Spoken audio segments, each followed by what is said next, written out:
Ladies and gentlemen, your sweet Zionist white colonizers are coming to you live from an undisclosed location to all the traveling clad here, and we're looking at a speech from the Oxford Union from Mudhar Zahran, an Arab, I believe. Let's take a look. I now look to Mudhar Zahran to continue the case for the proposition.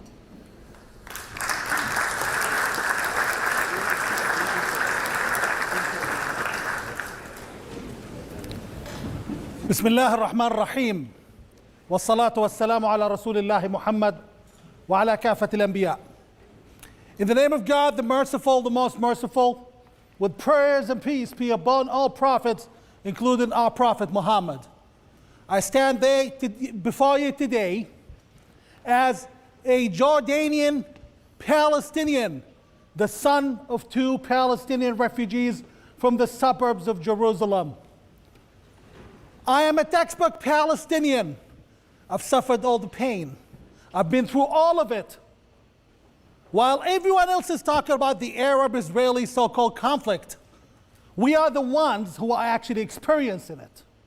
While the BDS is bleating about our rights from London, we are suffering jails and torture in Jordan.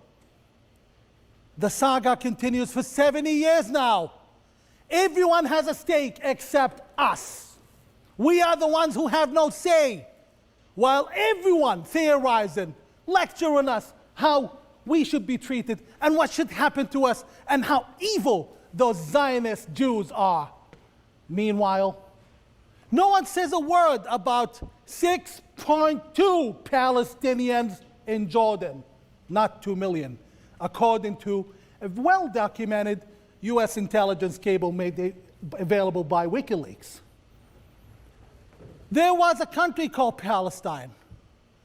That country was the leftover British creation of the leftovers of the Ottoman Empire. The country stretched from the Mediterranean to the borders of Iraq, including what's today called Jordan, my country. Except it wasn't a country. Jews were our neighbors in Hebron.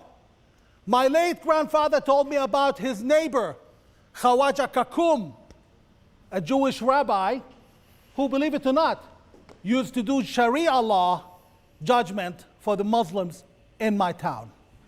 We never had a problem with the Jews in Palestine before the colonial Britons had other ideas. That's also not true. I'm sorry, I don't know who this guy is. I want to give him the benefit of the doubt because he seems like he's speaking somewhat rationally. If you guys need sources, go to medium.com, list of Arab or Muslim atrocities towards Jewish people. Check it out on Google. You can see quite distinctly there's about 30 well-documented attacks of the Arabs of Palestine, both pre-Palestinian identity and post, on Jewish people before 1948.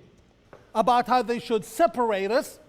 And then the United Nations, one of the most dysfunctional organizations in human history, decided to separate the land. Jews are our brothers and sisters and neighbors. They have always been. Where does our oppression come from? Let's talk about my country, Jordan. The ruler of my country is a man called Abdullah, Abe, as his friends call him.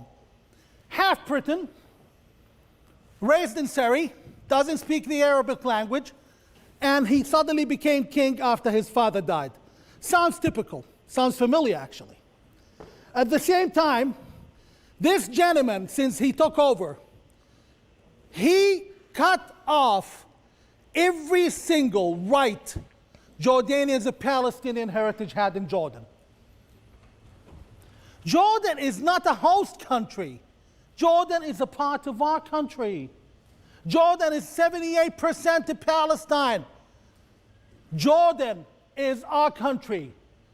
How come you never hear anyone speaking about the king of Jordan denaturalizing up to 500,000 Jordanians of Palestinian heritage between 2004 and 2010? No one speaks about it. You wake up and your passport is taken away. It's your country. Imagine if you were born in Bedfordshire and you wake up and you no longer have a citizenship. You're no longer British. You're no longer entitled to anything. And the Queen has done that to you. Now, this happens in Jordan. We're deprived of every basic right, including joining the police force and the army. Every right, including state benefit.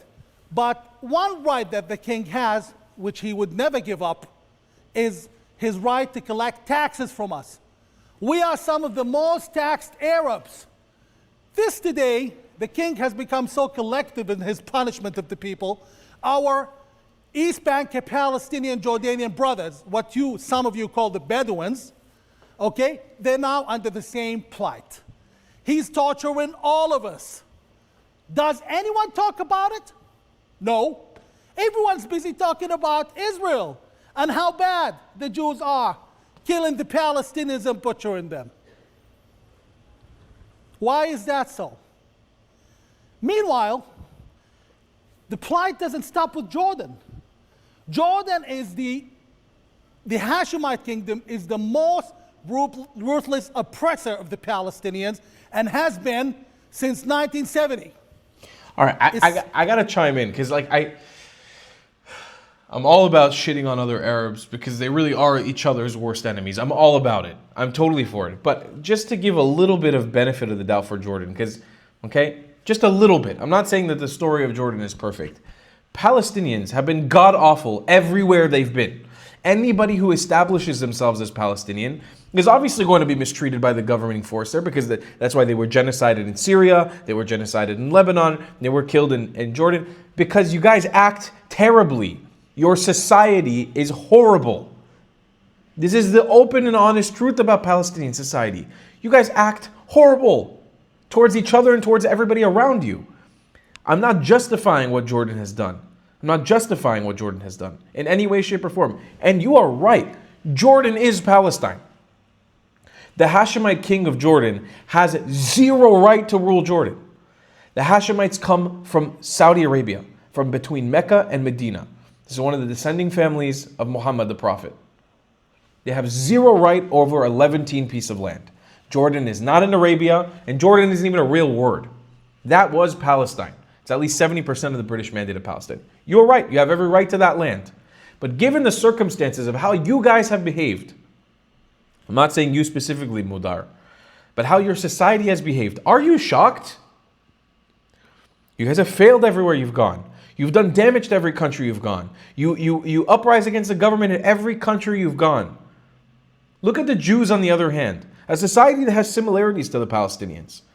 Casted out far away from our homes. In every place we go to, we uprise. Every country we go to, we help. We establish something. We benefit the society. Look at you guys on the other hand. Every country you go to, you cause a mess. You're not an ethnicity. Remember that. You're Arabs just like the rest, even though I don't believe you guys are even Arabs. Most of you guys are Jews. You guys are Arabs just like the rest, so I'm not being racist when I say this. Palestinian is a nationality. And if you want to come at me, I'm technically an Arab also, according to what you guys fucking say. So don't come at me with that shit. You guys fuck up everywhere you go. How do you expect people to want you to be a part of their nation? The media is best kept secret. You go to Lebanon, where children, Palestinian children, are not allowed to be admitted to state hospitals, even if they have the money. And the suffering and the tragedy rolls down into us being second-class subhumans in the eyes of most Arab governments. Why is this? This is simply because the conflict is not actually a conflict. It's a well-designed, carefully manipulated, strategically implanted crisis that has been rolling for 70 years. An example of that is how many organizations have been created to deal with the so-called conflict. The Quartet, for example. What has the Quartet achieved? Nothing, except a very generous bill charged to the United Nations. I am here to tell everyone, in the capacity of me being the rightful and only legitimate leader of the Palestinian Jordanian majority and the people of Jordan. We don't want the war with the Jews. We don't hate the Israelis. Go to the protests in Ramallah. In Gaza, they used to be in the hundreds of thousands. Today, Hamas has to pay each child $20 so they can go to the fence and throw rocks. You didn't hear this from the public because they would get punished by Abbas and the Palestinian Authority and the King of Jordan for it. We've had enough. So have the Israelis. And I tell all of those who have done very well through the conflict, be it the King of Jordan, be it Arab regimes, United Nations officials, EU clowns, the game is over and the happy hour has ended. And we're moving forward and we're embracing the Jews. And this is going to happen. And don't cry about Trump not giving aid to the Palestinian Authority. We don't get any of that money. In fact, I would like to thank Trump for that. And I'm going to say this in Arabic, English, and Hebrew. Am Israel Chai, Am Yardan Chai. Long live the state of Jordan. Long live the state of Israel. عاشت أمة إسرائيل عاشت الأمة الأردنية الفلسطينية. Thank you. I really appreciate the sentiment from Mudhar here, and I don't know who he is, so I'm going to follow him after this and engage with his content. Love to have a one-on-one conversation with him. I disagree with a lot of what he said, and I think that this isn't Iran here, yeah? Okay? This isn't the Iranian people who have been taken over by an Islamic conquesting power that generally most Iranians haven't embraced. I don't necessarily agree with his perspective that most Palestinians do not embrace Hamas. They do. They do. That's the reality of the situation.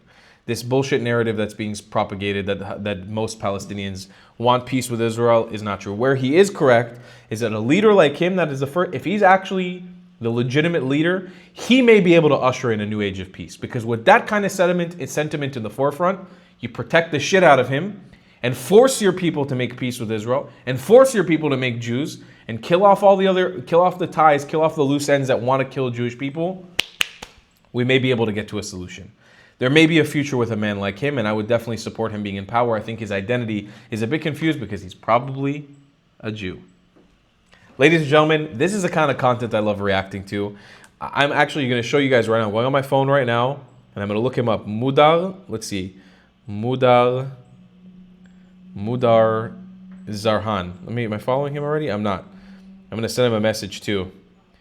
Hey, brother, I want to chat. Just sent him a message right now. He only has 500 followers on Instagram, so hopefully he's easy to reach. And let's see if we can have a conversation with this man. That'd be very interesting. Appreciate you guys watching my channel. I love you guys a long time. I'll see you in the next one. Goodbye.